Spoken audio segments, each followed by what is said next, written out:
Hello Year 4s and welcome back. In the previous few lessons, we've been brainstorming our own ideas for a folktale.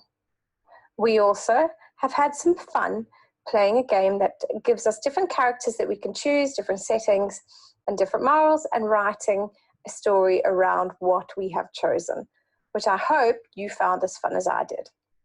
Today, we are going to be using your brainstorm that you did in the first lesson this week, and we are going to be turning it into sentences for your final folktale that you are going to be writing.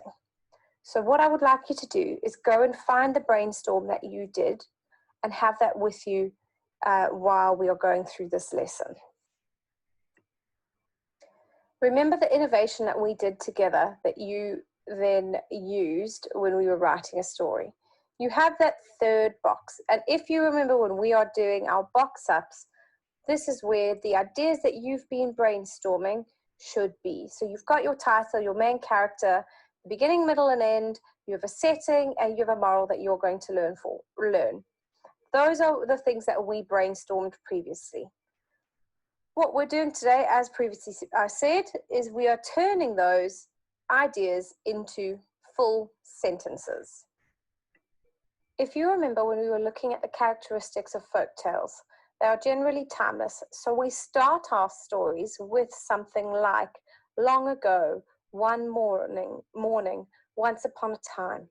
It is also generally a placeless, so we're not always sure where it is. So you could say, in a great forest, in a faraway mountain village, in a kingdom under the sea. So I want you to pause the video now and give it a think. Where is your story going to be? Look at your brainstorm to help you. And how are you going to start your story?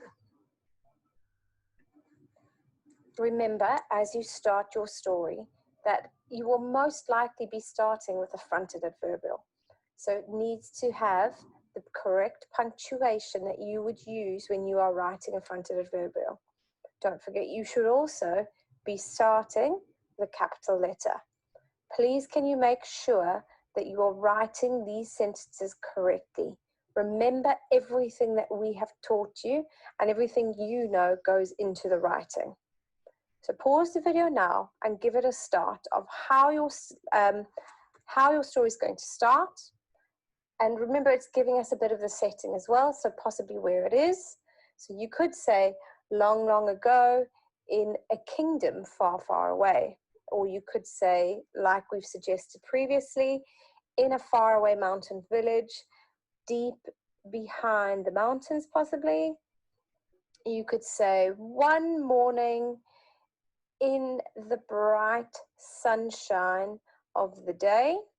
You could also say, as we've mentioned again, in a kingdom by the sea, or in the kingdom under the ocean, depending on what your characters are and depending on where you're going to be setting it.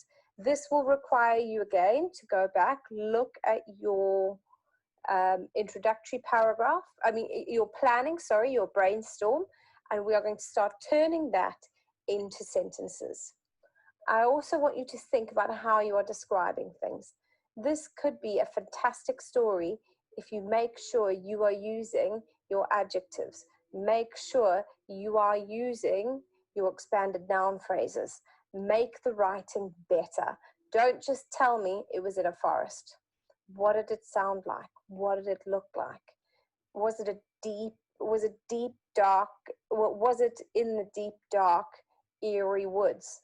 Was it under the dark cloud that hung in the sky?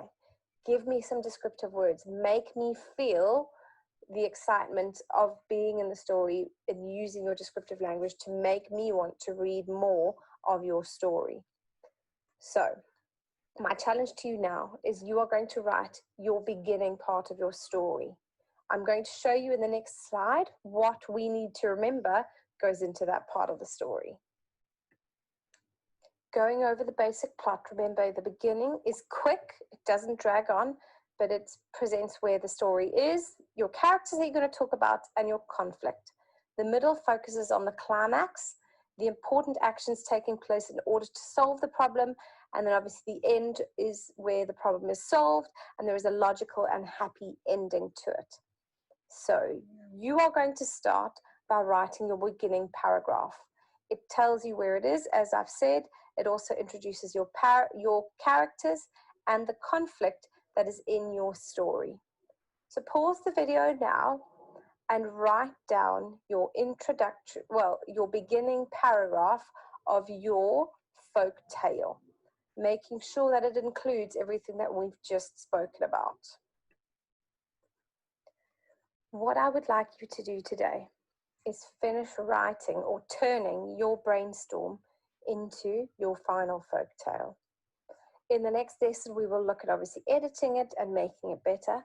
But today, you are just going to be using your ideas that you've brainstormed, turning them into sentences, making sure that your story is structured correctly, and you are going to be writing out the first draft of the folktale that you have made up.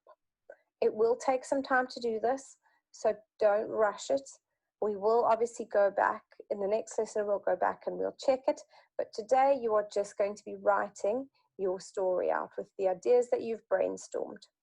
I want you to try and remember your layout, your handwriting, making sure your capital letters are in the correct place, making sure you are using the correct punctuation in your writing, and everything else that we've asked you to include in your writing to make it better.